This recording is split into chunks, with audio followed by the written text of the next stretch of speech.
Kochi Jain university ആതിഥേയത്വം വഹിക്കുന്ന summit of ഫ്യൂച്ചറിന്റെ രണ്ടാം പതിപ്പിൽ ശ്രദ്ധേയമായി ബിയോണ്ട് ദി ഹാഷ്ടാഗ് സംവാദം. നിത്യജീവിതത്തിലെ സംഘർഷങ്ങൾ നേരിടാൻ വിദ്യാഭ്യാസ സ്ഥാപനങ്ങൾ പുതിയ തലമുറയെ പ്രാപ്തരാക്കണം എന്നതായിരുന്നു സംവാദത്തിലെ പ്രധാന ചർച്ചാ വിഷയം. സാമൂഹ്യ രാഷ്ട്രീയ രംഗത്തെ പ്രമുഖർ ചർച്ചയിൽ പങ്കെടുത്തു.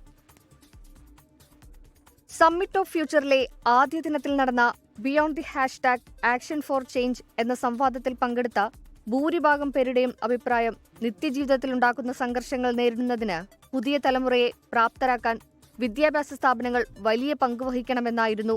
കുട്ടികൾക്കിടയിൽ വർദ്ധിച്ചുവരുന്ന ലഹരിയുടെ ഉപയോഗവും ചർച്ചയായി. ലഹരിയുടെ ഉപയോഗം ഇല്ലാതെയാക്കുന്നതിന് നിയമ സംവിധാനം കൊണ്ട് മാത്രം സാധിക്കില്ലെന്നും അതിന് വിദ്യാഭ്യാസ സ്ഥാപനങ്ങൾ നൽകുന്ന പങ്ക് വളരെ വലുതാണെന്നും എറണാകുളം ജില്ലാ കളക്ടർ ജി പ്രിയങ്ക പറഞ്ഞു. കലാലയ രാഷ്ട്രീയത്തിന്റെ പ്രാധാന്യം എന്താണെന്നും രാഷ്ട്രീയത്തോടുള്ള വിമുഖത പുതിയ തലമുറ വെടിയണമെന്നും യുവജന സംഘടനാ നേതാക്കളായ V Vaseef, O J Janeesh, Abin Varkey, Jubil George എന്നിവർ അഭിപ്രായപ്പെട്ടു.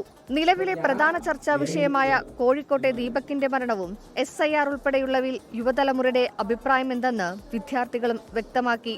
കൊച്ചി ജെയിൻ യൂണിവേഴ്സിറ്റി ക്യാമ്പസിൽ നടന്ന ചൂടേറിയ സംവാദത്തിൽ Jain university new initiatives director doctor Tom Joseph, future Kerala mission chairman Venu Rajamani, Jain university pro vice chancellor doctor J Latha എന്നിവരും പങ്കെടുത്തു. 24 കൊച്ചി. ലോകത്തെവിടെയായാലും ഏത് സമയത്തും 24 വാർത്തകളും ഓഗ്മെന്റഡ് റിയാലിറ്റി പാക്കേജുകളും എക്സ്പ്ലെയിനറുകളും വിശദമായി കാണാൻ ഞങ്ങളുടെ യൂട്യൂബ് ചാനൽ നിങ്ങൾക്ക് സബ്സ്ക്രൈബ് ചെയ്യാം.